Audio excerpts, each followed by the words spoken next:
पूज्य श्री मलुक पीठ वाले महाराज जी एक बार एक भाव सुना रहे थे। मलुक पीठ के बगल में एक स्थान है खाक चौक, वहां के पूज्य महाराज जी, उनको किसी कारण से 1-2 दिन के लिए कलकत्ता जाना था, तो अपने एक सेवक को सेवा दे गए ठाकुर जी की। बहुत ध्यान से सुनना।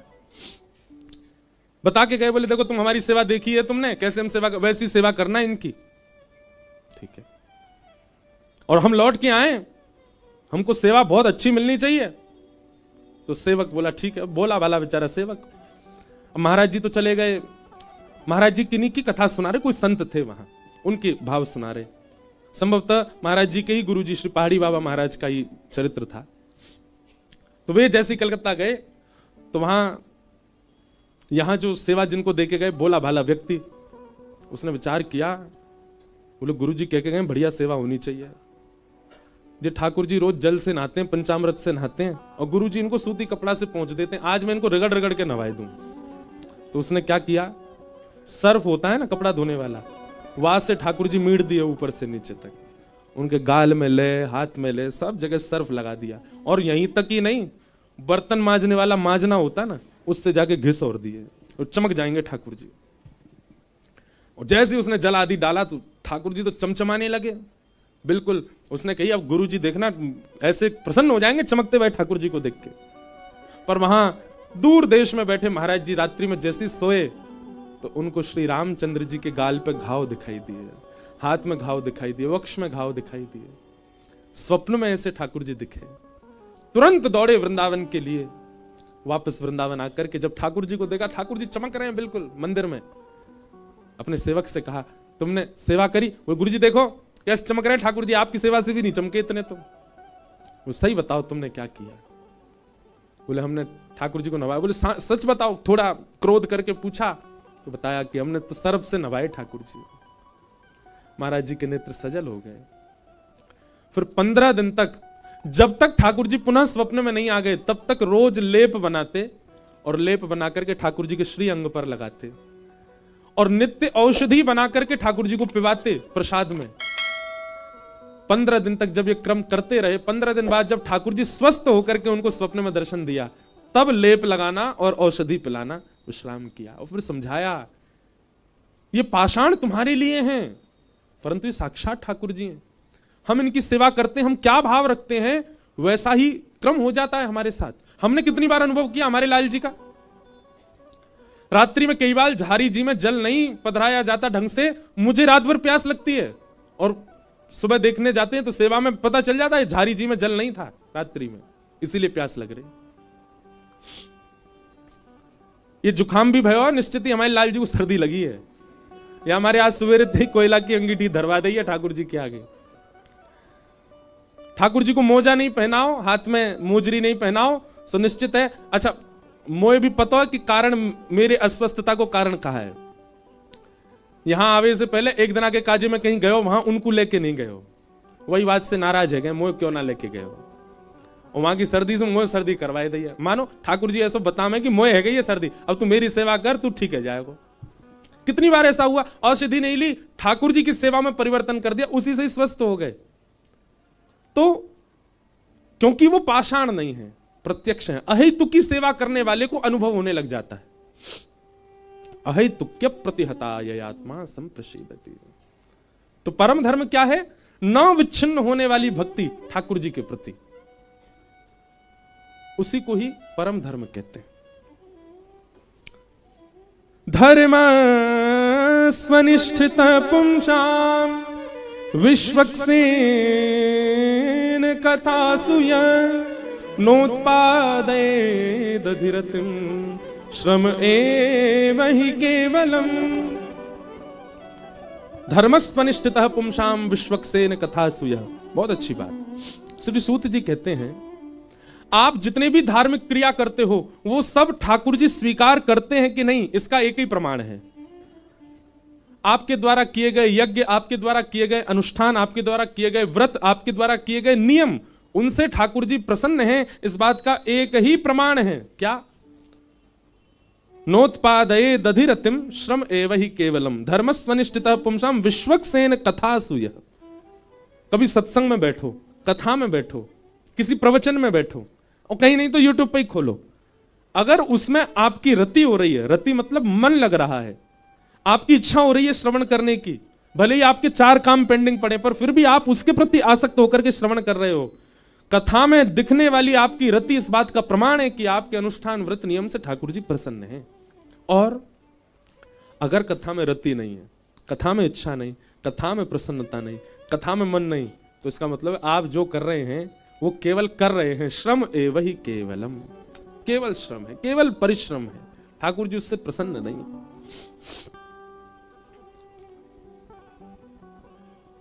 नाम, रूप, लीला और धाम, ये 4 प्रकार हैं भगवत प्राप्ति के। सबसे पहला नाम, सहज ही व्यक्ति का आकर्षण सबसे पहला ठाकुर जी के प्रति नाम से ही होता है।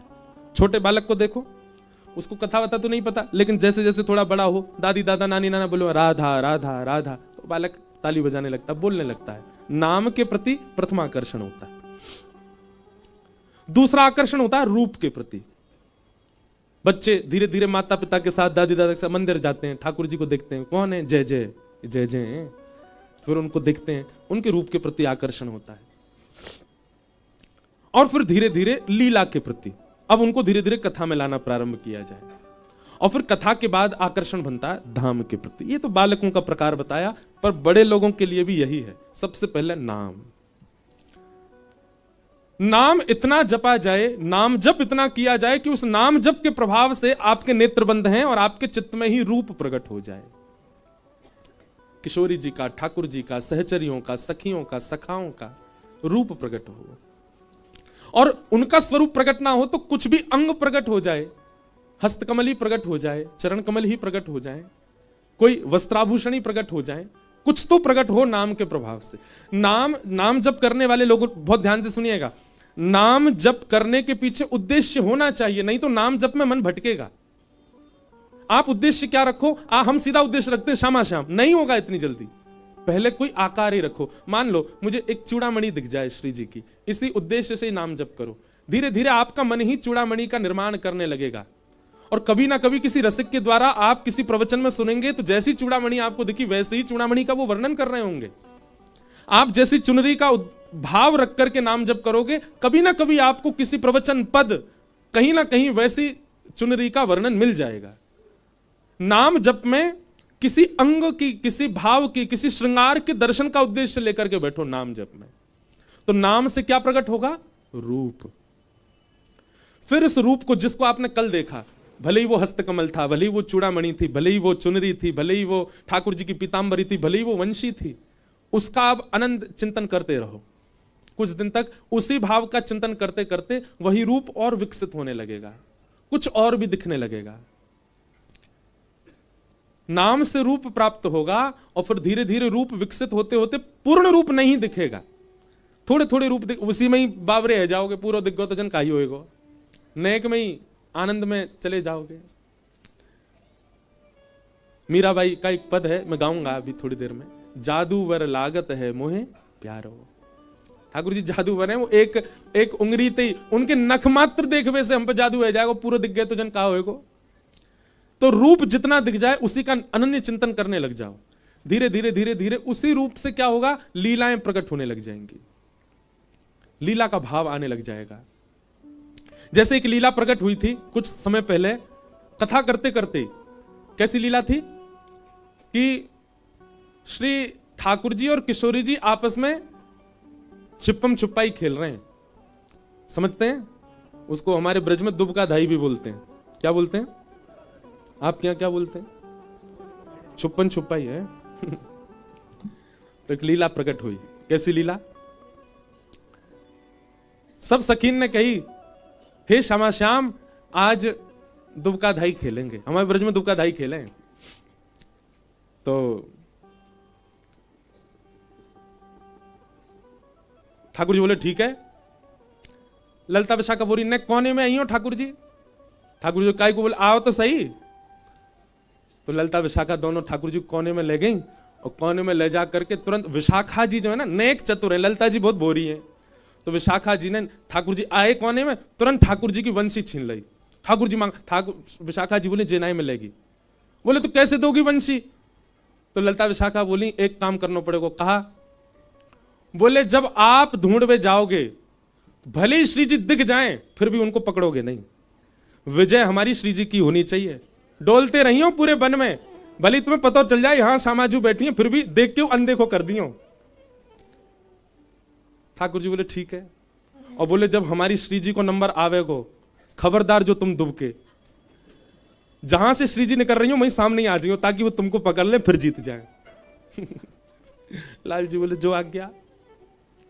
और ठाकुर जी को बारी आई तो ठाकुर जी आंख बंद करके 1 2 3 सब सखियां दुबक गई जाकर के। श्री जी हमारी बड़ी बोरी सी हैं, एक ही वृक्ष के पीछे जाके खड़ी है गई, ज्यादा दूर कहीं भागी नहीं। अच्छा श्री जी के मन में यह भाव है कि श्याम सुंदर जीते, मैं इतने पास ही खड़ी आ जाऊंगी जो मुझको पकड़ ले। लेकिन सब सखी ने पढ़ा दिए ठाकुर जी कि तुमको हार नो है, जीतेंगे हमारी श्यामाजू। तो लाल जी ने 10 तक गिनती गिनी और 10 तक गिनती गिनने के बाद ठाकुर जी निकल पड़े खोजवे। ठाकुर जी को दूर से दिख गई कि एक वृक्ष के पीछे नीली नीली चुनरी दिखाई दे रही है। तो ठाकुर जी बात दिशा में ही नहीं गए, श्यामाजू खड़ी है पकड़नी तो है ना। दूर दूर घूमने लगे। अब किशोरी जी बोली ये यहाँ तरफ ना आ रहे, तो किशोरी जी दौड़ करके वहां चली गई जहां श्याम सुंदर घूम रहे हैं, वहां जाकर खड़ी गई जी अब मुंह ढूंढ लेंगे। ठाकुर जी ने फिर देख ली ये तो श्री जी आ गई, तो ठाकुर जी वहां चले गए जहां पहले श्री जी खड़ी, ये मुंह दिख नहीं जाए। करते करते एक काम ऐसा भयो कि श्री जी मार्ग में ही खड़ी है गई सामने ही। और ठाकुर जी जैसे ही मुड़े श्री जी को देख करके आंख में चलो गो है दिखना आ रही श्यामाजू कहाँ है, अरे कहां जाके छुप गई हो। और इतने में ही सब सखी आई और आकर बोली जय हो जय हो जय हो, समय पूरा है गो, हमारी श्यामाजू जीत गई, हमारी श्यामाजू की विजय है गई। लाल जी चरण में बोले अरे श्यामाजू इतने गहरे वन में काहे को छुप जाओ जो मुझे दिखो ही ना हो। ललिता विशाखा कह रही ठीक ऐसी करो। श्यामाजू बोली अब मैं जाऊंगी, अब मैं जाऊंगी गिनती करूंगी। श्यामाजू जैसे गिनती करवे गई, ललिता विशाखा बोली ठाकुर जी कहां छुपोगे। बोले आप आज्ञा करो। बोले यहां कहीं छुपोगे तो श्यामाजू आपको पकड़ नहीं पाएंगी, ऊपर वृक्ष पे नहीं चढ़ोगे, जहां श्यामाजू गिनती करनी है वहां के बगल वाले वृक्ष के पीछे। और सुनो ऐसे छुपियो तुम्हारी पीतांबरी खुली दिखे ताकि हमारी श्यामाजू को ज्यादा कष्ट नहीं हो। ठाकुर जी बोले जो आज्ञा। ठाकुर जी एक वृक्ष के पीछे जाकर खड़े गए, पीतांबरी ऐसी अपनी भार सी कर दी, अपने पटकाऊ भार से कर दिया, मुकुट भी टेढ़ों से भार कर दिया। किशोरी जी ने 10 तक गिनती की, 10 गिनने के बाद और जैसे निकसी महाराज से दूर से दिख गए ठाकुर जी। किशोरी जी जाकर के तुरंत ठाकुर जी पकड़ लिए, आहो पकड़ लिए, धाई कर दी मैंने। ठाकुर जी अरे श्यामाजू आपके नेत्र कैसे, मैं कितना छुप जाऊं, मुझको ढूंढ ही ले हो। सब सखी आई बोले जय हो हमारी श्यामाजू की जय हो, आप सदा विजयी रहो। किशोरी जी लेकिन समझ जाए, बोले ये सब तो ठीक नहीं है रो, ये लाला ना तो मुझको पकड़ पावे और मैं पकड़वे जाऊं तो नेक में मिल जाए मुझे। अंत में यही निकलो कि भैया ठाकुर जी सदा हारे नहीं है, ये सखी जबरदस्ती हरवा में ठाकुर जी है, ताकि हमारी श्यामाजू सदा जीती रहे, हमारी श्यामाजू सदा आनंद में रहे। ऐसे भाव तो ऐसी लीलाएं प्रकट होंगी। ये लीला कहीं लिखी नहीं है, ये प्रकट हो रही है मन में, ये भाव आ रहे हैं मन में। तो नाम के प्रभाव से रूप प्रकट हो और रूप के प्रभाव से लीला।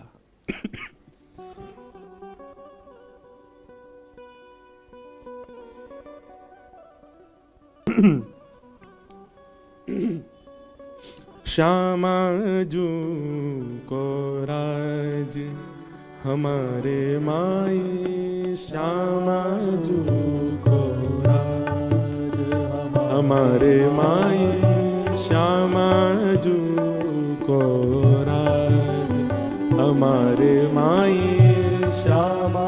सब लोग गाओ भैया। देखो जो मेरी गलती ना है कि मैं आगे क्रम में बढ़ ही नहीं पा रहा, ये या स्थान कोई प्रभाव है, यहां पता नहीं कैसे अपने आप ही बार बार मैं कथा में तो प्रवेश करूं पर फिर से निकुंज में आ जाऊं। ये या स्थान कोई प्रभाव है, ये हमारे साईं कोई प्रभाव है, या हमारे भैया मैंने पहले दिना कही कि ये निकुंजात्मक भागवत कथा है। ऐसे क्रम बहुत कम जगह प्रकट है पामे। श्यामाजू को प्रणाम करो। क्यों? क्योंकि यहाँ आंगन में अकेले साईं नहीं है, श्यामा श्याम भी लीला कर रहे हैं, तभी प्रकट है रहे हैं बार बार। नेत्र बंद करके श्री किशोरी जी को ध्यान करके सब गाओ।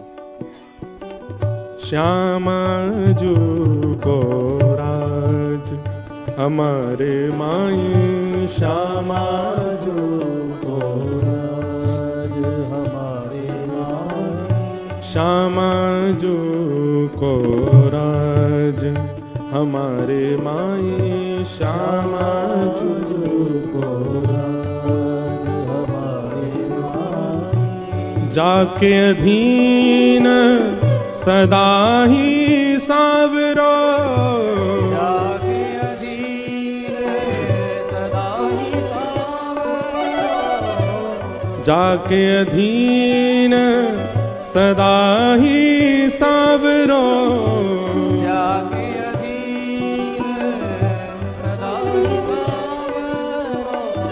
या ब्रज को सिर ताज हमारे माई, या ब्रज को सिर ताज हमारे माई। श्यामा जू को राज हमारे माई, श्यामा जू को राज हे हमारे माई, श्यामा जू को राज हमारे माई।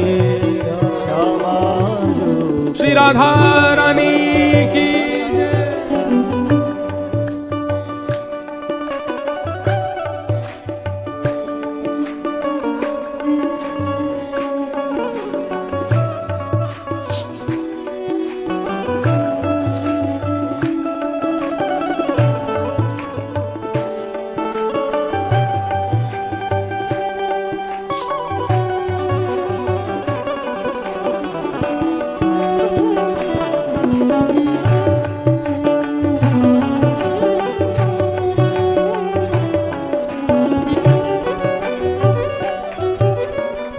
रसिक जन कह रहे हैं ऐसी श्यामाजू और उनके अधीन रहने वाले ठाकुर जी कहां मिलेंगे, इनके दर्शन कहां है सके।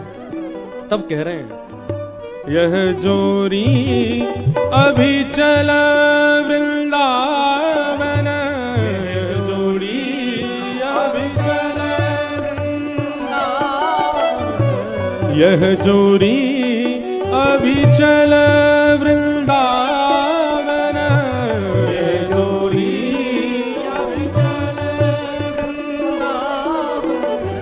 ये जोड़ी कहां है। कह देते ये जोड़ी वृंदावन, पर नहीं, अविचल वृंदावन। अविचल वृंदावन मतलब वृंदावन से बाहर ये जोड़ी जाती ही नहीं है, ये सदा वृंदावन में ही रहते हैं।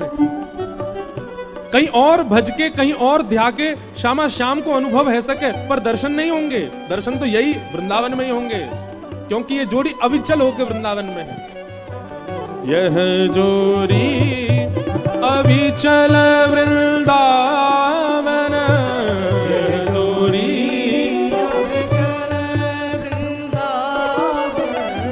नाही आन सो काज, नान आन सो काज, हे नाही आन सो काज, नाही आन सो काज। हमारे माई श्यामा जू को राज हमारे माई, श्यामा जू को राज हमारे माई, श्यामा जू को राज हमारे माई, श्यामा जू को राज। विठ्ठल विपुल बिहारिन के बल, विठ्ठल विपुल बिहारिन के बल, विठ्ठल विपुल बिहारिन के बल, विठ्ठल विपुल बिहारिन के बल, विठ्ठल विपुल बिहारिन के बल। जिम जलधर सो गाज, जिम जलधर सो गाज। कितनी सुंदर बात। अब ये रसिकों की वाणी समझना बहुत कठिन है। विठ्ठल विपुल बिहारिन के बल, कैसो बल, बिहारिन को बल कैसो है, श्यामाजू को राज कैसो हमारे ऊपर, बोले जिम जलधर सो गाज।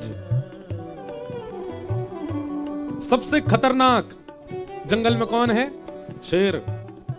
लेकिन वह भी काले काले बादलों की गर्जना से गुफा में चला जाता है।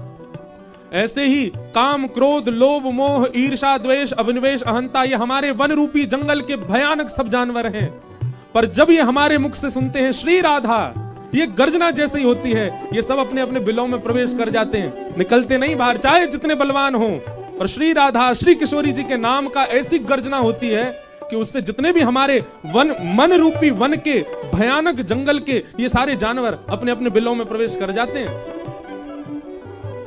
विठ्ठल विपुल बिहारी के बल, विठ्ठल विपुल बिहारी जिम जलधर सोगा,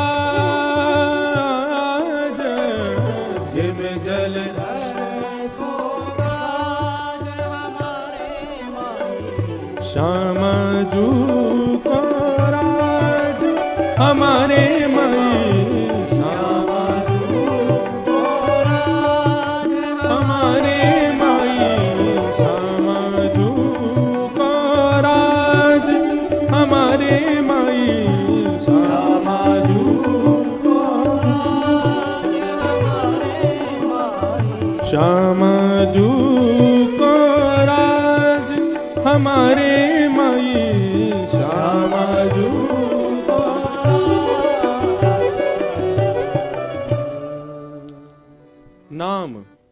नाम से प्राप्त होगा रूप, रूप से प्राप्त होगी लीला, और फिर लीला से प्राप्त होगा धाम। अभी धाम हम शरीर से आ गए हैं, पर धाम प्राप्त नहीं हुआ है। धाम प्राप्त मतलब निज वृंदावन प्राप्त, जहां सचल श्री राधा रमण, सचल श्री राधा वल्लभ, सचल श्री कुंज बिहारी भ्रमण कर रहे हैं, वो होगी धाम की प्राप्ति।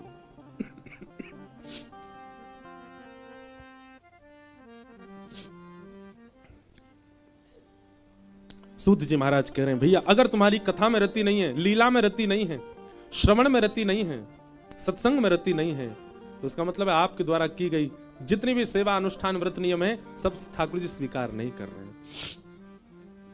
सूत जी महाराज इस प्रकार कई भाव बताते हैं। भगवान के अवतारों का वर्णन करते हुए सूत जी ने भागवत जी के निर्माण की कथा सुनाई। इदम भागवतम नाम पुराणम ब्रह्म संहितम उत्तम श्लोक चरितम चकार भगवान ऋषि। भागवत जी नाम का एक पुराण है। पुराण से बड़ा शब्द नहीं मिला इसलिए पुराण कहते, नहीं तो साक्षात श्री कृष्ण है। ब्रह्म संहितम, ये ब्रह्म संहिता है भागवत जी। उत्तम श्लोक चरितम, यहां पर उत्तम श्लोक कहते हैं भक्तों को, जैसे प्रहलाद जी, जैसे ध्रुव जी, जैसे अम्बरीश राजा, जैसे रहुगण, जड़ भरत संवाद, ये सब उत्तम श्लोक हैं, उनके इसमें चरित्र गाए गए हैं। और चकार मतलब इसको निर्माण किसने किया? भगवान ऋषि यानी कि श्री वेदव्यास। वेदव्यास जी महाराज ने ब्रह्म नदी सरस्वती के तट पर बैठकर के अपनी दिव्य दृष्टि से देखा कलयुग के लोगों को। अब हम थोड़ा कथाक्रम बढ़ाएंगे आगे, हाँ ध्यान से सुनना। वेदव्यास जी महाराज ने जब देखा कि कलयुग के लोग जो हैं ये तो भैया बड़े भटके हुए लोग हैं। आप लोग कहते जरूर हैं कि हमारा बहुत विश्वास है बिहारी जी में, हमारा बहुत विश्वास है श्री जी में, हमारा बहुत विश्वास है धाम में, हमारा बहुत विश्वास है अपने गुरु में। इतनी सी एक घटना यदि आपके मन के विपरीत की हो जाए ना, आपका विश्वास 2 मिनट में टूटेगा। किंचित विश्वास नहीं हमको, केवल हम बोलते हैं, बड़ बोले हैं हम लोग। मैं कहता हूं कथा में, कल को यहां हमारे आने से पहले किसी ने कह दी, बोले वो व्यास जी है ना भीतर पी रहे थे, और ये कहना भूल जाए चाय, उतने से ही उठ के चले जाए आधे, तो मान भी लेंगे। विश्वास बहुत जल्दी टूटता है हम लोगों का। कहेंगे मैं सही कह रहा हूं, जुकाम भी यही रहा उनको, किसी ने सजेस्ट कर दिया होगा। बहुत जल्दी विश्वास टूटता है हमारा, हम लोग विश्वास में है ही नहीं। आप जिस दिन ठाकुर जी से कहोगे ना मेरा आप में अटूट विश्वास है, उसी दिन से ठाकुर जी ऐसी लीला करेंगे कि आपके विश्वास की परख हो। ठाकुर जी करेंगे, देखूं ने क्या कि नस दबा के देखूं,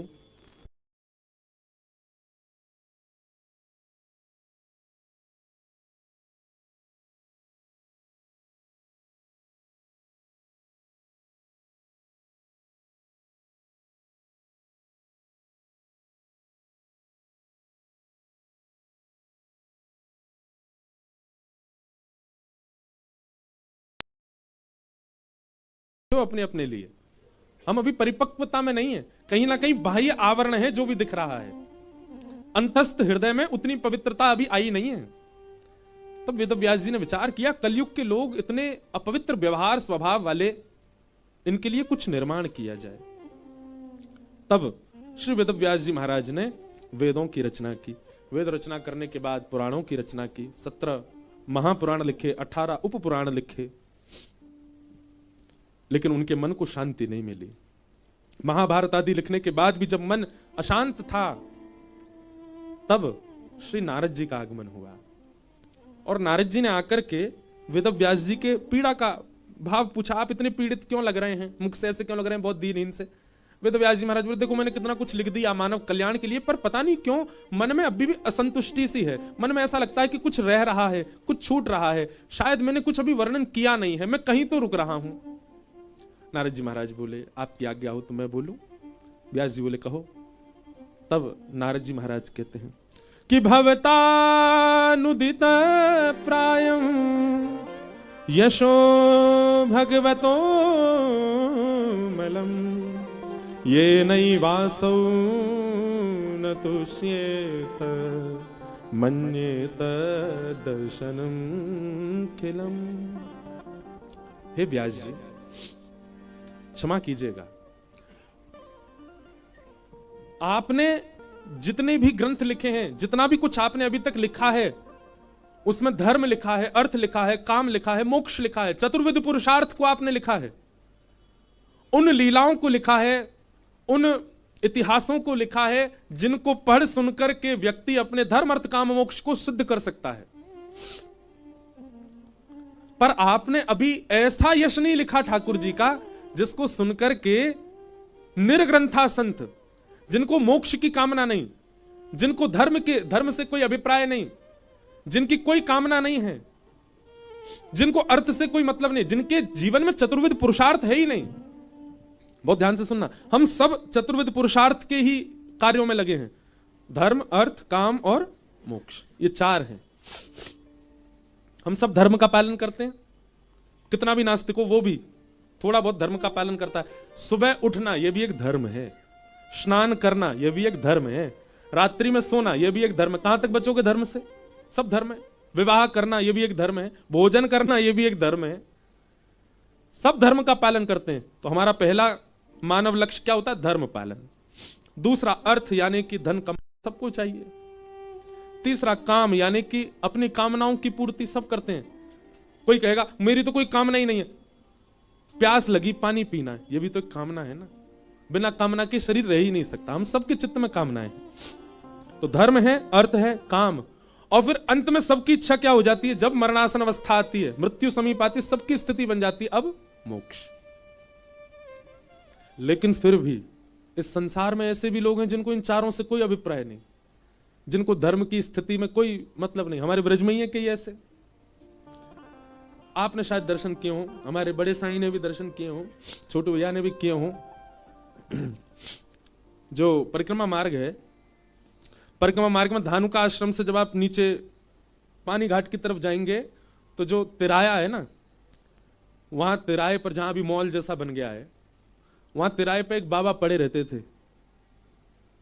हमारा धानुका आश्रम से आगे हमने खूब दर्शन किए बचपन में, महाराज जी ने भी किए होंगे। वो पड़े ही रहते थे रोड पे ही, कभी नहाते नहीं, कभी धोते नहीं, ऐसे ही कंबल पड़ा रहता था। और बल्कि कभी राह चलते परिक्रमा वालों को वो मार और देते थे ईंट पत्थर।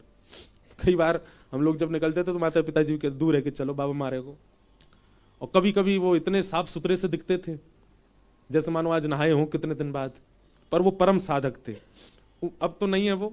जब भगवत धाम गमन हुआ तो कोई लीला हुई थी उनके साथ, मुझे याद नहीं है, कुछ संतों ने बताया था उनके बारे में। बलराम दास बाबा, उनके आश्रम के पास ही वो बाबा पड़े ही रहते थे जमीन पे, भयंकर सर्दी कोहरे में हाथ से हाथ नहीं दिख रहा, वो निर्वस्त्र ही रहते थे, पड़े रहते थे। वो एक उच्च कोटि के साधक थे। उनको धर्म से मतलब नहीं, उनको अर्थ से मतलब नहीं, उनकी कोई काम, और वो मोक्ष के लिए कोई प्रयत्न भी नहीं करते। अधिकतर ब्रज में रहने वाले ब्रजवासी भी मोक्ष की कामना नहीं करते। ब्रजवासियों को भी मुक्ति नहीं चाहिए। ब्रज में जन्म लेवे वारे भी या ब्रज को भजवे वारे भी ठाकुर जी से यूं ही कहें, जन्म जन्म दीजो या ही ब्रज बसी वो। हमें ये ब्रज ही मिल जाए दोबारा। हे लाला, हमको वैकुंठ नहीं चाहिए, मुक्ति नहीं चाहिए। मुक्ति की कामना नहीं करते। स्वयं श्री उद्धव जी महाराज ब्रज में आके कहते हैं, आशा महो चरण रेणुज शाम हम शाम वृंदावने किमपि गुलमलतौषधी नाम। हे विधाता, अगर आप मुझे मेरे पुण्यों के फलस्वरूप कुछ देना ही चाहते हैं तो पुनः इस ब्रज में एक लता बनकर के मैं आ जाऊं, ताकि ब्रजवासियों की चरण रज सदा मुझको उसी में सनाए रखे। मुझे पुनर्जन्म नहीं चाहिए, मुझे मुक्ति नहीं चाहिए, मुझे चाहिए ब्रजमंडल। नारद जी महाराज आज वेद व्यास जी से कह रहे हैं, व्यास जी आपने चतुर्विध पुरुषार्थ पालन करने वाले लोगों के लिए सारे भाव बताए, पर जिनको इन चतुर्विध पुरुषार्थ से कोई मतलब नहीं, धर्म अर्थ काम मोक्ष जिनके जीवन में है ही नहीं, उनके लिए आपने क्या लिखा? वेद व्यास जी बोले, नारद जी अगर कोई व्यक्ति चतुर्विध पुरुषार्थ का पालन नहीं करता तो वो कौन सा पंथी माना जाएगा? धर्म अर्थ काम मोक्ष नहीं है जीवन में, तो फिर वो किस मार्ग का अनुयायी है? तब नारद जी कहते हैं, वो पंचम पुरुषार्थ का पालन करता है। और पंचम पुरुषार्थ क्या है? प्रेम। पंचम पुरुषार्थ क्या है?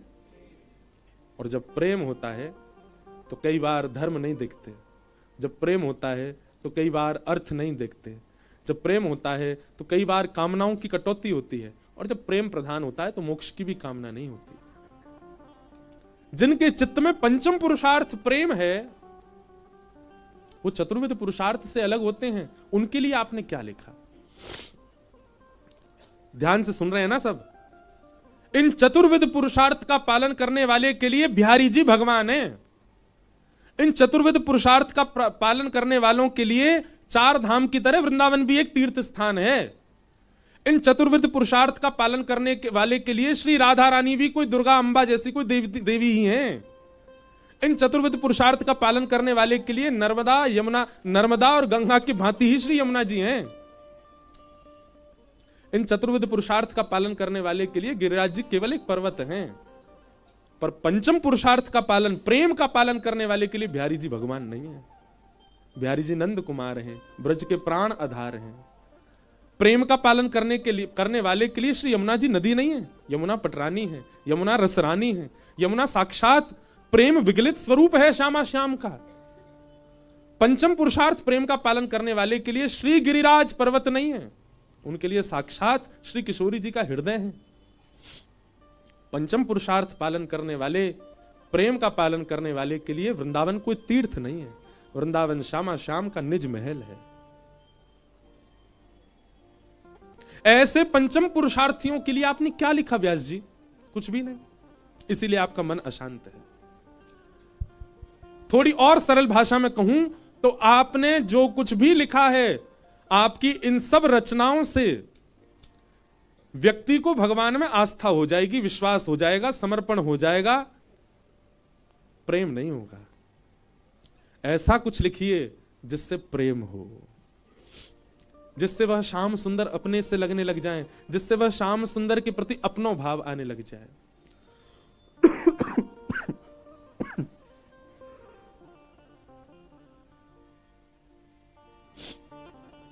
ऐसा कुछ लिखो।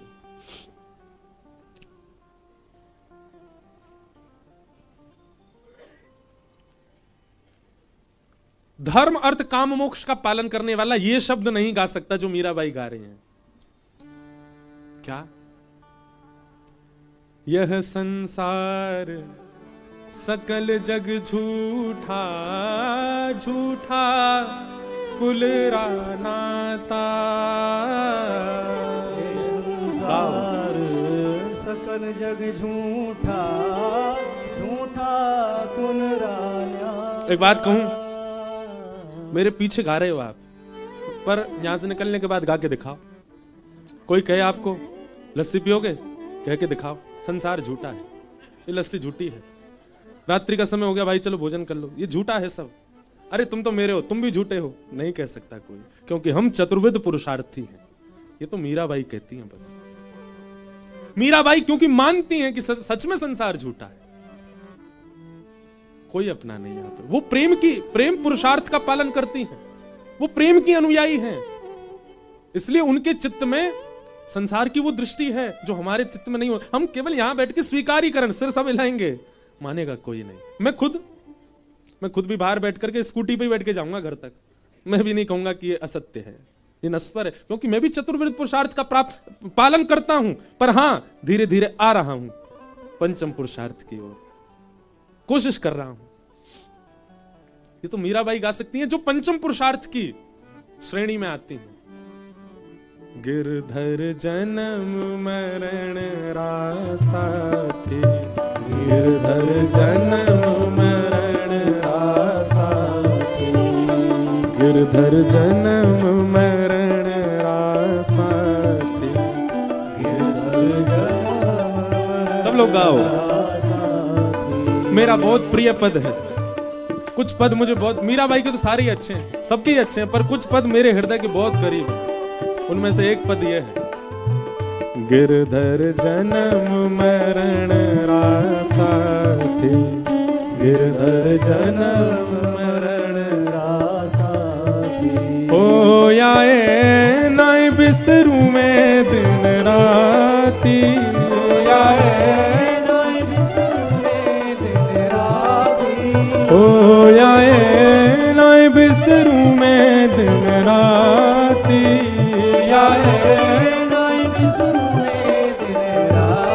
हो गिरधर जन्म मरण रासा थे, गिरधर जन्म मरण रासा थे, हो गिरधर जन्म मरण रासा थे, गिरधर जन्म मरण। बोलो गिरधर लाल की।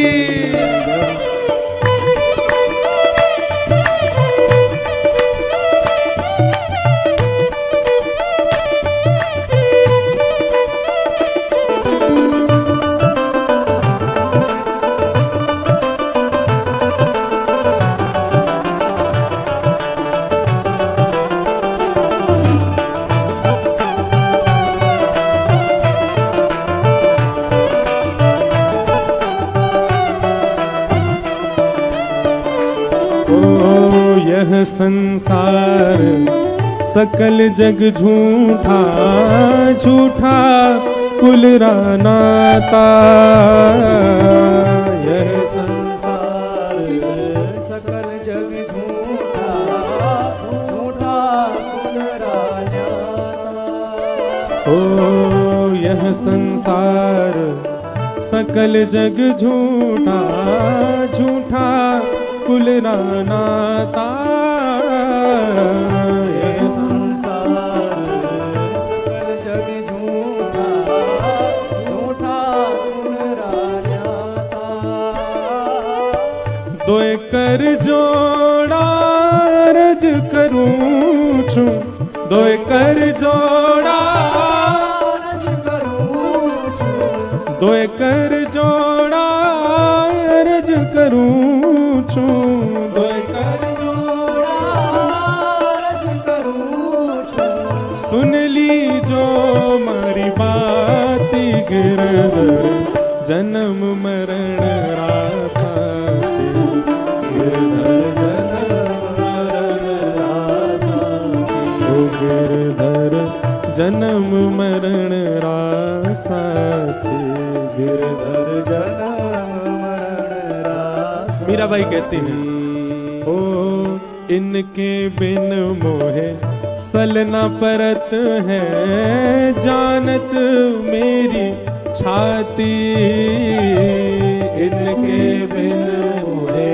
सलना परत है, जानत मेरी छाती, ओ इनके बिन मोहे सलना परत है, जानत मेरी छाती, इनके बिन मोहे सलना परत है, जानत मेरी छाती,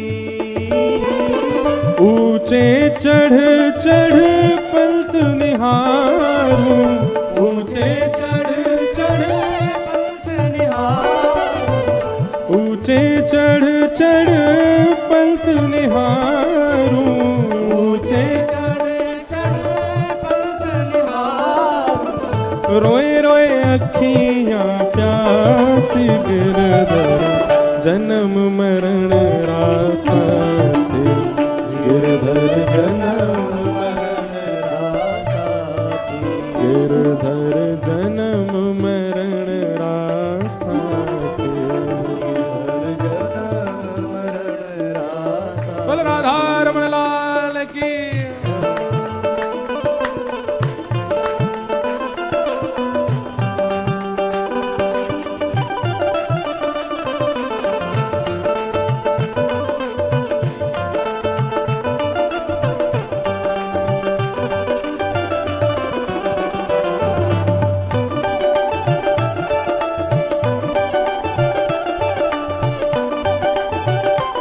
प्यारे गिरधर लाल की।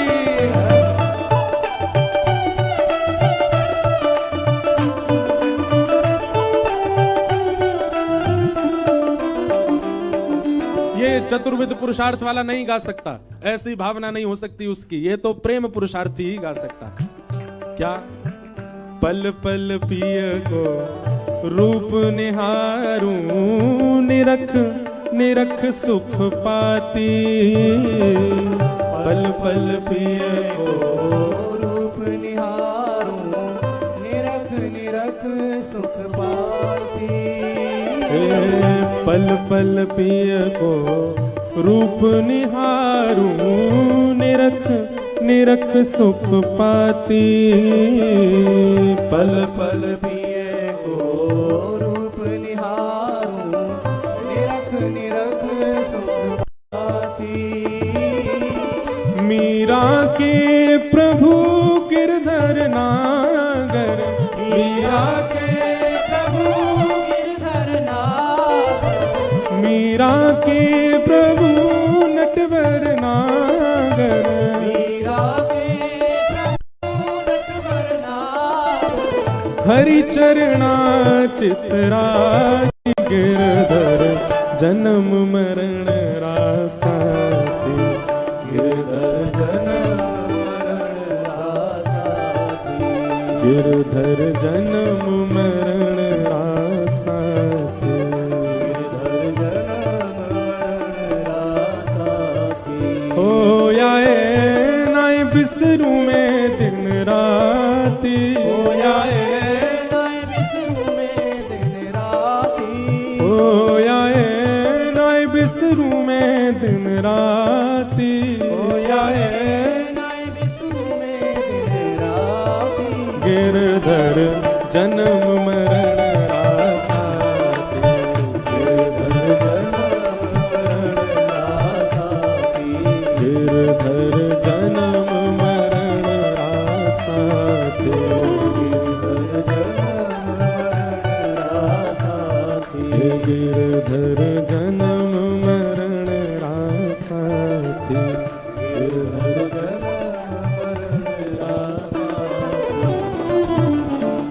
नारद जी कह रहे हैं आपने प्रेम पुरुषार्थियों के लिए क्या लिखा? जिनको प्रेम से अभिप्राय है उनके लिए आप क्या लिख रहे हैं? जिनको नहीं चाहिए धर्म, नहीं है भाव अर्थ से, नहीं है इच्छा कोई कामना, ना ही मोक्ष की प्राप्ति करना चाहते। भगवान स्वयं कहते हैं श्रीमद् भागवत में कपिल विभूति संवाद में, भगवान जब अपने 4 प्रकार के भक्तों का वर्णन करते हैं तब भगवान स्वयं कहते हैं दीयमान न ग्रहणंती, मेरी 5 प्रकार की मुक्ति होती है मैया, मैं वह भी देता हूं और वह भी जो ठुकरा देता, उसको भी जो ग्रहण नहीं करता, वही निर्गुण भक्त, वो मुझे सबसे प्रिय होता है। आपने उनके लिए क्या लिखा?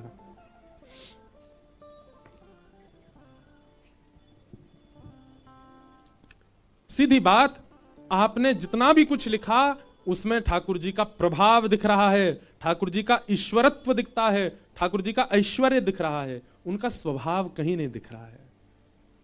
वो कितने स्वभाव वाले हैं, कितने प्रेमी हैं, कैसे ब्रजवासियों के लिए ठाकुर जी छोटी छोटी लीलाएं कर रहे हैं, कैसे ब्रज के लिए ठाकुर जी सब समर्पित कर देते हैं, ये सब आपने कहां लिखा? इसलिए आप जितने भी ग्रंथ लिख रहे हैं सबसे ठाकुर जी के प्रति आस्था विश्वास बढ़ जाएगी, पर प्रेम नहीं बढ़ रहा है, इसलिए आपका मन अशांत है। नायद्वचश्चित्र पदम हरेर्यशो जगत पवित्रम प्रगणित करहिचित तद्वा यशम तीर्थ मुशंति मानसा न यत्र हंसा निर्मत्व शिक्षया। आप ऐसा कुछ वर्णन करो जिसमें हंस कोटि के लोग भी गोते लगाएं, क्योंकि कई बार कौए जिस जल में स्नान करते हैं हंस वहां नहीं आते। कृष्ण प्रेम में उन्मुक्त रहने वाले सब हंस हैं, और हंसों के लिए तो पवित्र सरोवर होता है जिसमें एक कण भी नहीं होता बाहर का। वेद व्यास जी ने कहा ऐसे भाव लिखने के लिए मुझे क्या करना पड़ेगा? नारद जी बोले समाधिनानुस्मर तद्विचेष्टितम, समाधि लगाओ, और समाधि लगा करके श्री ठाकुर जी से प्रार्थना करो। तब वेद व्यास जी ने समाधि लगाई, और समाधि लगा करके जैसे ही बैठे, ठाकुर जी के प्रेम स्वभाव स्वरूप का निर्माण करना है, उनके प्रेम स्वरूप की रचना करनी है और प्रेमियों के लिए करनी है, इस उद्देश्य से जैसी समाधि में बैठे, उसी समाधि के भाव से प्रकट हो गई श्रीमद् भागवत। बोलो भागवत महापुराण की जय। इसलिए श्रीमद् भागवत की जो भाषा है उसको समाधिस्थ भाषा कहा जाता है। आप लोग सुबह यहां पाठ सुनने आते हैं ब्राह्मणों का, आप श्रीमद् भागवत जी के शब्दों को जब देखेंगे, उन्हीं व्यास जी ने अन्य पुराण भी लिखे हैं, पर उन पुराणों के उन्हीं व्यास जी ने महाभारत भी लिखी है, उन्हीं व्यास जी ने भगवत गीता में भी जो श्लोक हैं व्यास जी के द्वारा ही लिखे गए। सबके श्लोक और भागवत जी के श्लोकों में बहुत अंतर है। भागवत जी के श्लोक हर कोई नहीं बोल सकता, हर कोई नहीं गा सकता, हर किसी की जुबान में इतनी सामर्थ्य नहीं इन श्लोकों का प्रादुर्भाव कर सके। क्यों? क्योंकि समाधिस्थ भाषा है। अच्छा, ये तो चलो, ये तो रही अभी की बात। जैसी ब्रज लीला में आप प्रवेश करोगे, गोवर थापवे वाली गोपी, गैया चरावे वाली गोपी, वो गोपी जो ना कभी विद्यालय गई ना कभी विश्वविद्यालय गई, उन गोपियों के शब्द देखो आप, गोपी गीत देखो, युगल गीत देखो, वेणु गीत देखो, और सबसे बढ़िया, सबसे अद्भुत भ्रमर गीत, मधुपक तब बंधो माश प्रशांग्रिम सपत्न्या कुच विलुलित माला कुंकुमश्मश्रुभिर्नः बहतु मधुपतिस्तन्मानिनी नाम प्रसादम यदु सदसि विदम्यम यस्य दूतस्त्वमिद्रिक। कौन गा सकता है ऐसे श्लोकों को? इसलिए श्रीमद् भागवत रचना वेद व्यास जी की है, पर वो समाधि में लिखी गई है, समाधि से प्रकट हुई है, इसलिए अद्भुत है भागवत। क्योंकि भागवत में धर्म अर्थ काम मोक्ष सबकी प्रधानता बताई जाएगी। आपको धर्म क्या है भागवत में बताया जाएगा, अर्थ क्या है भागवत में बताया जाएगा, काम क्या है भागवत में बताया जाएगा, मोक्ष की प्राप्ति कैसे होगी भागवत में बताया जाएगा। पर सबकी महानता बताने के बाद सबको किनारे करके महत्व भागवत जी में भक्ति का ही रखा जाएगा, प्रेम का ही रखा जाएगा। मतलब जैसे दुकानदार, उससे आप कुछ मांगने जाओ, साड़ी मांगने जाओ, तो आपसे वो आपकी अनुकूलता पूछेगा, आपको कैसी साड़ी चाहिए? बोले भैया कम दाम की हो लेकिन देखने में सुंदर हो। तो वो 4 प्रकार की साड़ी निकालेगा, ये भी ले लो, ये भी लो, ये देखने में भी सुंदर है, दाम भी कम है, लेकिन इन चारों से परे थोड़ा खर्चा होगा, ये वाली साड़ी सबसे बढ़िया लगेगी। वो इस प्रकार करेगा, आपकी अनुकूलता से 4 साड़ी दिखा जरूर देगा, पर आपके लिए जो और अच्छी हो वो जरूर निकालेगा, भले वो महंगी हो। ऐसी भागवत जी में चतुर्विध पुरुषार्थ बताए जाएंगे, धर्म अर्थ काम मोक्ष, पर सब बताने के बाद में कहा जाएगा पालन आप भक्ति का ही करो, पालन आप प्रेम का ही करो, उसी से ही सदगति है। तो श्रीमद् भागवत का यदि हम विचार करें कि श्रीमद् भागवत गंगा का उद्गम है, तो श्रीमद् भागवत गंगा का उद्गम है प्रेम, और जिसका उद्गम प्रेम है उसका उद्देश्य भी प्रेम ही है। श्रीमद् भागवत प्रेम ग्रंथ है। मैं तो कहता हूं कथा में, यदि भागवत जी नहीं प्रकट हुई होती व्यास जी के द्वारा, तो शायद सूरदास नहीं मिलते, शायद कुम्भनदास नहीं मिलते, शायद मीराबाई नहीं मिलती, शायद तुलसीदास नहीं मिलते, शायद हितरवंश महाप्रभु नहीं प्राप्त होते, शायद स्वामी श्री हरदास जी नहीं मिलते, शायद रामानुजाचार्य प्राप्त नहीं होते। क्यों? क्योंकि इन सबके चित्त में जो प्रेम का छिड़काव है वो भागवत ने ही किया है। इसलिए भागवत प्रेम ग्रंथ है, और भागवत का निर्माण किया, और जैसे ही भागवत की रचना हुई, वेद व्यास जी महाराज के चित्त को इतनी शांति मिली, उन्हें जो अभी तक लग रहा था कि मैंने कुछ छोड़ दिया है, मुझसे कुछ चूक हो रही है, अब उसका परिपूर्ण अनुभव होने लगा, और श्री वेद व्यास जी महाराज ने अपनी कलम प्रवाहित कर दी। बस अब इसके बाद कुछ लिखना शेष नहीं रहता। भागवत जी की रचना हुई। लोकस्य जानतो विद्वांस चक्रे भागवत संहिता। बोलो भागवत महापुराण। भागवत जी का उद्गम क्या है? प्रेम। ध्यान से सुना करो भैया। और भागवत जी का उद्देश्य क्या है? प्रेम। अगर आप यहां से और कुछ सीख करके जा रहे हो तो निश्चित ही आपने कथा सुनी ही नहीं, पर यहां से प्रेमी बन के जा रहे हो तो निश्चित आप कथा श्रवण कर रहे हो। प्रेम। वे तो व्यास जी महाराज ने मन में विचार किया, भागवत जी की रचना हो गई, अब गेहे गेहे जने जने इसको घर घर तक जन जन तक कैसे पहुंचाएं। तब वेद व्यास जी ने अपने पुत्र श्री शुकाचार्य जी का चिंतन किया, जो कि ब्रह्म के ध्यान में हिमालय पर चले गए थे। उनको दोबारा अपने समीप बुलाने के लिए कुछ बालकों को भागवत जी के श्लोक याद करा करके भेजा। बंधुओं, श्री सुखदेव जी कौन है?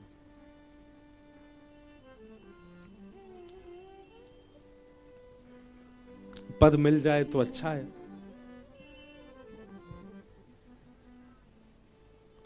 तरुवर छाओ तीर यमुना के, सुआ पढ़ावत डोले।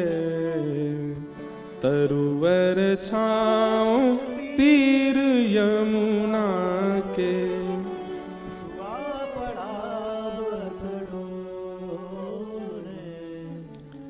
तरुवर छाओ तीर यमुना के, सुआ पढ़ावत डोले। तरुवर छाओ तीर यमुना के, सुआ पढ़ावत डोले। भाव ऐसा है इस पद का कि श्री किशोरी जी, हमारी श्यामा जी, वे सदा एक सुख पक्षी को पढ़ाती हुई घूमती रहती हैं यमुना जी के तट पे। और क्या पढ़ाती हैं? बोलो गोपाल, बोलो कृष्ण, बोलो कन्हैया, बोलो मधुसूदन, बोलो माधव। और वो तोता जो है वो किशोरी जी के यहाँ हस्त कमल पर बैठा बैठा, कभी कंधे पर बैठा बैठा बोलता रहता है। जो जो किशोरी जी उसको याद कराती हैं, 100 नाम वो बोलता है। और जब जब उसके मुख से वो नाम ध्वनि प्रकट होती है, किशोरी जी आनंद में आ जाती हैं। लेकिन एक बार श्याम सुंदर जब मिलन को पधारे तो किशोरी जी ने कहा, चल रे सुआ, सुआ मतलब तोता, प्रणाम कर। उसने प्रणाम नहीं किया। किशोरी जी बोली, तैने प्रणाम क्यों नहीं किया? तू पूरे दिन तो गाता है। अब कोई नई वस्तु प्राप्त होती है तो श्री जी ठाकुर जी को दिखाती हैं। ठाकुर जी को बुला करके श्री जी ने पहले उसको दिखाया, अच्छा सुआ बोल के दिखा। तो सुआ बोलने लगा, कन्हैया, मधुसूदन, माधव, गोपाल, गोविंद, मुरारी, गिरधर, सारे भगवान के नाम गाने लगा। ये गुण तो उसके अंदर आ गया कि वो नाम गाता है। लेकिन जैसे उससे कहा प्रणाम कर तो उसने प्रणाम नहीं किया। श्री जी बोली, तू प्रणाम क्यों नहीं करता? तो वो सुआ बोला, ये कौन है, मैं इनको प्रणाम क्यों करूं, ये कौन है श्री जी? तब श्री जी ने मन में विचार किया, मतलब या केवल नाम याद है गयो है, याने केवल नाम रट लियो है, पर वह नामी को जाने ना है। ये कृष्ण, मधुसूदन, माधव, गोविंद, मुरारी, गिरधर सब कह तो रहो है, पर जिनको नाम गा रहो है उनको स्वरूप ना जाने। और बिना स्वरूप जाने, बिना उनको जाने यदि नाम जपेगो तो कैसे कल्याण होएगो या को? तब श्री जी ने एक शर्त रखी, अरे देख सुआ, तो को यदि मेरे संग रहनो है ना, तो तू पहले जिनको नाम गावे उन नामी को जान के आ, उन नामी को परख के आ, उन नामी को समझ के आ। और जब तू उनको समझ जाएगो तब मैं तो को स्वीकार करूंगी, ना तो तू मुझसे दूर ही रहेगो। और श्री जी ने अपने समीप रहने वाले उस सुआ को अपने से दूर कर दिया। अब तो खूब रोया, मैं कहा करूं, मैं श्री जी से दूर कैसे रहूं, मैं श्यामा जी से दूर कैसे रहूं? तब उस पर कृपा भई और वही एक सुख पक्षी के रूप में पृथ्वी पर आए। महादेव यहां पार्वती जी को अमर कथा सुना रहे थे, वहीं बैठ करके वो सुख पक्षी पीछे वो कथा सुनने लगा, नामी को जानने के प्रयास करने लगा। महादेव थोड़े क्रोध में आ गए कि छुप करके कथा सुन रहे हो, श्रोता बन के कथा सुनो, सामने बैठ के तुम पीछे बैठ के सुन रहे हो। लेकिन वो बालक तो अबोध सुआ, उसको क्या पता था। त्रिशूल लेकर के पीछे भागे तो उड़ता हुआ वही पक्षी घूमता घूमता घूमता हिमालय पर बद्रीनाथ में वेद व्यास जी की पत्नी विटिका वो जलपान कर रही थी, उनके मुख से उनके गर्भ में प्रवेश कर गया। और 12 वर्ष तक उस गर्भ में निवास किया। 12 वर्ष बाद मनी अंदर ही अंदर श्लोकों का उच्चारण करने लगा। तो एक दिन बिड्डिका जी ने जाकर के वेदव्यास जी से कहा, मुझे लगता है गर्भ में कोई वैदुष्य बालक है। तब दिव्य दृष्टि से देखा तो व्यास जी समझ गए ये कोई सामान्य नहीं है, साक्षात भगवत प्रचारक संत चूड़ामणि श्री सुखदेव जी महाराज। निवेदन किया, बालक आप जन्म लो। तब शुकाचार्य जी बोले, मैं जन्म ना लूंगा। क्यों? या संसार में माया बड़ी खतरनाक है, जन्म लेते ही वो को पकड़ लेगी, मैं तो यहीं रहूंगा मैया के गर्भ में, एकांत वासा झगड़ा ना झांसा। वेद व्यास जी महाराज बोले, हमें भी आपके दर्शन का सौभाग्य मिलेगा, कृपा करके अपनी मां को यह आनंद सुख प्रदान करो। तब वे सुखदेव जी महाराज प्रकट हुए। यम प्रव्रजन्तमनुपेत अपेत कृत्यम द्वैपायनो विरह कातरया जुहाव पुत्रेति तन्मयतया तर्वोऽभिनेदु तम सर्वभूत हृदयं मुनिमानतोऽस्मि। बोलो सुखदेव जी महाराज की। शुकाचार्य जी का प्रादुर्भाव हुआ और प्रकट होते ही महाराज माता पिता की तरफ देखा ही नहीं, वन की ओर चलने लगे। क्यों? क्योंकि अब उनका उद्देश्य केवल यह है उस नामी को जानना है, जिसकी वजह से श्री जी ने मेरो त्याग कर दियो। अब उनकी किसी में आसक्ति नहीं। ऐसे सर्वभूत हृदय श्री सुखदेव जी को हम प्रणाम करते हैं। तो सुखदेव जी पिताजी माताजी को छोड़ के अकेले वन में चले गए। वन में जाकर के ध्यान करने लगे। आज जब भागवत जी की रचना हुई तो वेदव्यास जी ने विचार किया कि मेरा वह बालक सुखदेव पूर्ण रूपेण भागवत जी का वक्ता बनने योग्य है। वो पुत्र नहीं है, वो पात्र है, लेकिन उसको बुलाया कैसे जाए? तब वेदव्यास जी महाराज ने अपने छोटे छोटे शिष्यों को एक श्लोक याद करा दिया, जो कि श्रीमद् भागवत के वेणु गीत का श्लोक है, वेणु गीत से पूर्व का श्लोक है। मैं खूब सुनाता हूं ये श्लोक कथा में, बहुत इतना अद्भुत श्लोक है। इस श्लोक से साक्षात दर्शन हो जाएंगे आपको ठाकुर जी के। कि वरहा पीड़म नटवर वपु कर्णयो कर्णकारम विभ्रदवासः कनक कपिसं वैजयंतीं च मालां रंध्रान् वेणोऽधर सुधया पूरयन् गोपवृन्दैः वृंदारण्यं स्वपदरमणं प्राविशद् गीतकीर्ति। वरहापीडम नटवर वपु, जिन्होंने मोर पंख पहना है, मोर मुकुट पहना है, और नटों में वर जो श्रेष्ठ हैं, पीली पीतांबरी पहनी है, वैजंती माला पहनी है, अपने अधर पर वेणु धारण करके त्रिभंग लली श्याम सुंदर धीमी धीमी गति से वृंदावन की ओर बढ़ रहे हैं। गायों की चरण रज उड़ उड़ करके उनके श्री अंग पर लग रही है। गोप ग्वाल नाचते गाते जा रहे हैं और गोपियों को यह दर्शन हो रहा है।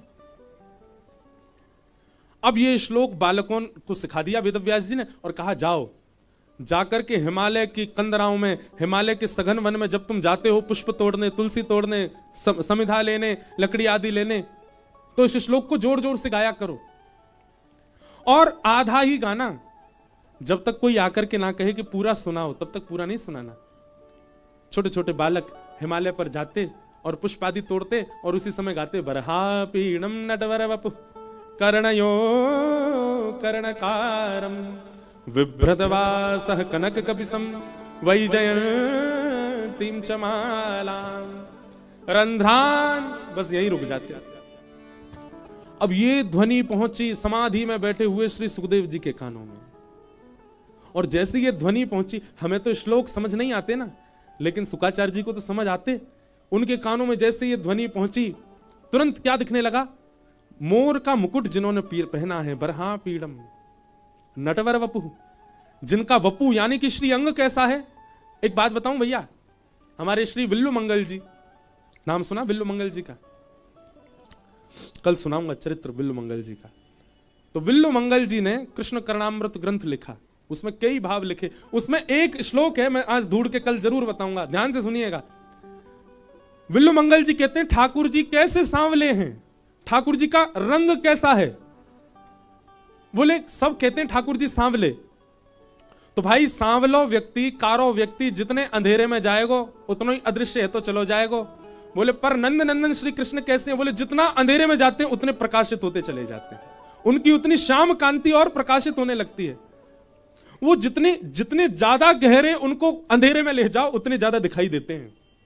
हमें बिहारी जी को देखो, बिहारी जी गर्मियों में तो बाहर आ जाते हैं पर अभी भीतर बैठे हैं, वो बात अलग है कि बाहर के प्रकाश से वो दिख रहे हैं, पर नहीं, श्री बिहारी जी अंधेरे में ही रहते हैं। कितनी बार प्रयास किया पुजारियों ने, सबने अंदर लाइट लग जाए, नहीं लगती।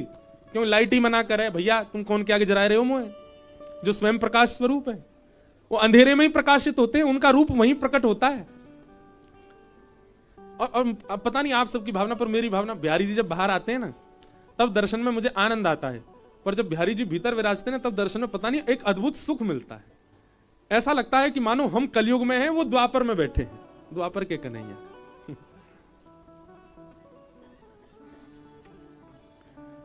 नटवर वपु, ठाकुर जी का श्रीअंग कैसा है? अत्यंत आकर्षक, अत्यंत अपनी ओर खींचने वाला। एक होता है ना कि किसी सुंदर को आपने एक बार देखा तो आपकी दृष्टि दोबारा उसकी तरफ घूमती है, पर श्री कृष्ण कैसे हैं? उनको देख करके दृष्टि कहीं और जाएगी नहीं, वहीं अटक जाएगी।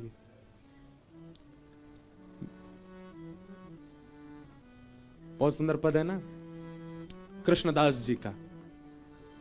हमारे श्री टटिया स्थान वाले पूज्य महाराज जी जब भी मैं जाऊंगा मुंह से कहेंगे यही पद सुनाओ बार बार।